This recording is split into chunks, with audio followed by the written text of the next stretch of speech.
বিসমিল্লাহির রহমানির রহিম। হে সমস্ত জগতবাসী, আজ আমি মোহাম্মদ শামীম আলী আপনাদের সামনে কিছু স্বপ্নের ব্যাখ্যা নিয়ে হাজির হলাম। আর যে স্বপ্নের ব্যাখ্যাগুলো, এগুলো আপনাদের জীবনে এবং আখেরাতে এবং বেঁচে থাকতে গেলে যে জিনিসগুলো মানুষের দরকার, এই জিনিসগুলো অবশ্যই পাওয়া যাবে। যদি মনে করেন আমরা স্বপ্নকে তুচ্ছ তাচ্ছিল্য করি, যে স্বপ্ন দেখলে কি হয়, দেখুন এই কথাটা বলা একটা মূর্খ হয়ে যাওয়া। কেননা আল্লাহ ওহির মাধ্যমে নবী রাসূলদেরকে জানাইতেন। এখন তো নবী রাসূল নেই, এখন আছে কামেল ওলিয়া, আউলিয়া, পীর, মুর্শিদ। কিন্তু তারা দেখবে তাদের বিষয়, কিন্তু আমরা দেখব আমাদের বিষয়। হয়তো তাদের কাছে স্পেশাল খবর আল্লাহ জানায়, কিন্তু আমাদেরকে, আমরা যারা সাধারণ আছি, আমাদেরকে একটু স্পেশাল ছাড়া দেখায়। তবুও কিন্তু আমাদেরকে সতর্কবাণী করে দেন আল্লাহ স্বপ্নের মাধ্যমে। এই স্বপ্নগুলো বুঝে যদি চলতে পারি, তাহলে আমাদের ইহকাল পরকাল ধন্য হবে। কেননা আমি জীবনে চলার পথে অনেক কিছু করতে যাই, যদি করতে গিয়ে দেখি বিপদগ্রস্ত হয়ে যাই, তাহলে আল্লাহকে দূষণ করি যে আল্লাহ তুমি আমাদেরকে দেখলে না, আমরা বিপদে পড়লাম। কিন্তু আল্লাহ কিন্তু আপনাকে স্বপ্নে দেখিয়ে দিয়েছে এই কাজটি করো না, এটি করলে তোমার বিপদ হবে, কিন্তু এটি আমি রিচার্জ করিনি। যাই হোক, হে সমস্ত জগতবাসী, আজকের যে আলোচনাটি, অবশ্যই স্বপ্নের ব্যাখ্যাগুলো আপনারা অর্থ জেনে নেবেন এবং জীবনে মরণে চলতে গেলে অবশ্যই আমাদের এই প্রত্যেকটা পথে পথে স্বপ্নের ব্যাখ্যা করে চলব। তবে দেখবেন আমরা অনেক লোকসান থেকে বেঁচে যাব, অনেক বিপদ থেকে বেঁচে যাব। আচ্ছা, এখন আপনি যদি কখনো স্বপ্ন দেখেন যে কাপড় সেলাই করতেছেন, তাহলে আপনি কি বুঝবেন? এই স্বপ্নটি বোঝাবে অর্থ সকলের প্রিয় পাত্র হবেন এবং বার্জা প্রাপ্তি বা কুকর্ম হতে পরিত্রাণ পাবেন। আচ্ছা, এবার আসি, আপনি যদি কখনো কেঁদে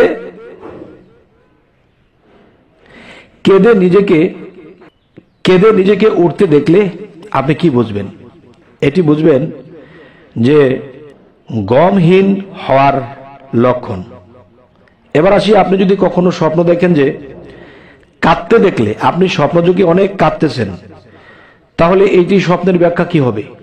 এটি স্বপ্নের ব্যাখ্যা খুবই ভালো, যে পাপ মার্জনা হওয়ার নমুনা, সুখী হওয়ার কারণ, অথবা শান্তির চিহ্ন, ইহকাল পরকালে উন্নতি লাভের লক্ষণ। আলহামদুলিল্লাহ। এবার আসি, যে কানে কম শুনতে দেখলে, যে আপনি স্বপ্নে যুগে আপনি কানে কম শুনতেছেন, তাহলে এটার ব্যাখ্যা কি হবে? এটির ব্যাখ্যা হবে এলেম ধর্মীয় বিদ্যা হতে বঞ্চিত হবে এবং অত্যন্ত কষ্টে দিনাতি পাত করবে। আচ্ছা, এবার আসি, আপনি যদি কখনো স্বপ্নে কাপড় কাচতে দেখেন, তাহলে এর ব্যাখ্যা কি হবে? এর ব্যাখ্যা হবে পাপ মার্জনা ও ভাবনা হবে এবং ভাবক মানুষ হবেন এবং পাপ মোচন হবে ইনশাআল্লাহ। এরপর আসি, কাফন পরিধান করা দেখলে, আপনি যদি কখনো দেখেন যে আপনি কাফন পরাইতেছে কাউকে, তাহলে এটির স্বপ্নের ব্যাখ্যা কি হবে? এটির ব্যাখ্যা হবে কঠিন বিপদে অবতীর্ণ হবে, মৃত্যু অতীত নিকটে, যেন তওবা করে প্রস্তুত হও এবং আল্লাহর ইবাদতে মশগুল হও। এই স্বপ্ন যারা বুঝে যায়, তারা আল্লাহর কাছে ক্ষমা চেয়ে নিষ্পাপ হয়ে পৃথিবীর থেকে বিদায় নিতে পারে। তবে অবশ্যই আমাদের স্বপ্নের ব্যাখ্যা করেই চলা উচিত। এবার আসি, কাপড় কালো রং দেখলে আপনি কি বুঝবেন? কালো রঙের কাপড় যখন আপনি দেখবেন, তখনই আপনি এটা স্বপ্নের ব্যাখ্যা করবেন শ্রেষ্ঠ কর্মী হবেন এবং দেখা যায় ঘোর মুসিবত অবস্থায় শাহাদাত লাভের লক্ষণ। হে সমস্ত জগতবাসী, এবার আসি, কাপড় সাদা হিত দেখলে আপনি কি বুঝবেন? এটিতে আপনি বুঝবেন পাপ মুক্ত হওয়ার লক্ষণ, অথচ দুনিয়ার কাজে ব্যস্ত থাকবেন বেশি। এবার আসি, কাপড় জর্দা রং এর দেখলে আপনি কি বুঝবেন? এটি আপনি বুঝবেন কঠিন ভেদিগ্রস্ত হবে, বন্ধু বান্ধব দূরে যাবে এবং অক্ষম হয়ে যাবে। এরকম কিছু যদি আপনি স্বপ্ন দেখেন যে জর্দা রঙের কাপড় দেখলে, এটাই বুঝবেন। আর যখনই বুঝবেন যে বিপদগ্রস্ত জীবন আমার সামনে, তখনই আল্লাহকে সরাসরি সিজদা করে চোখের পানি দিয়ে আল্লাহর কাছে ক্ষমা চেয়ে তখন নিজেকে শুধরাতে হবে এবং আল্লাহর ইবাদতে মশগুল হতে হবে। অবশ্যই আল্লাহ আপনাকে এখান থেকে মুক্ত করবে। এবার আসি, কাপড় নীল বর্ণের দেখলে আপনি কি বুঝবেন? অবশ্যই এটির ব্যাখ্যা হলো যে দরিদ্রের চিহ্ন, যে আপনি দরিদ্র হয়ে যাবেন। আচ্ছা, এবার আসি, কাপড় মলিন দেখলে আপনি কি বুঝবেন? কাপড় মলিন দেখলে এর স্বপ্নের ব্যাখ্যাটি হবে দুনিয়ার কাজ ব্যস্ত থাকবে, সব সময় হুঁশিয়ার থাকতে হবে এবং গ্রেপ্তার হয়ে হাজতে যাওয়ার আশঙ্কা আছে। নাউজুবিল্লাহ। অবশ্যই এই স্বপ্নটি দেখলে সতর্ক হতে হবে। এবার আসি, কাচি বা কেচি দেখলে আপনি এটির স্বপ্ন ব্যাখ্যা কি করবেন? এটির স্বপ্নের ব্যাখ্যা হবে বন্ধু বান্ধব দূরে সরে যাবে, গরিব হয়ে যাবেন, অথবা সন্তান লাভ হবে এবং বদ মেজাজি হবে। যে সন্তানটি লাভ হবে সে বদ মেজাজি হবে। যদি কেউ সন্তান নেওয়ার আগে এরকম কিছু দেখেন, তাহলে অবশ্যই আপনারা তখন সেই সন্তান নেবেন না, এবং এই সন্তানটি কমসে কম 21 দিন আল্লাহর ইবাদত করে চোখের পানির সাথে আল্লাহর 3টি সূরা ফাতিহা 3 বার এবং ফালাক ইখলাস 3 বার, ফালাক একবার, নাস একবার পরে আপনি এভাবে নামাজটি আদায় করে তারপরে আপনারা সেই সন্তানের চিন্তা ভাবনা করবেন, স্বামী স্ত্রী একাত্র হবেন।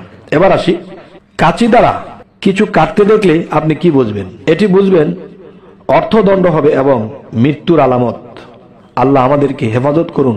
যদি দেখে যে তাকে খাটিয়ার উপর রাখা হয়েছে কিন্তু উঠাবার মতো কোনো লোক পাওয়া যাচ্ছে না, তবে সে কারাবন্দী হবে।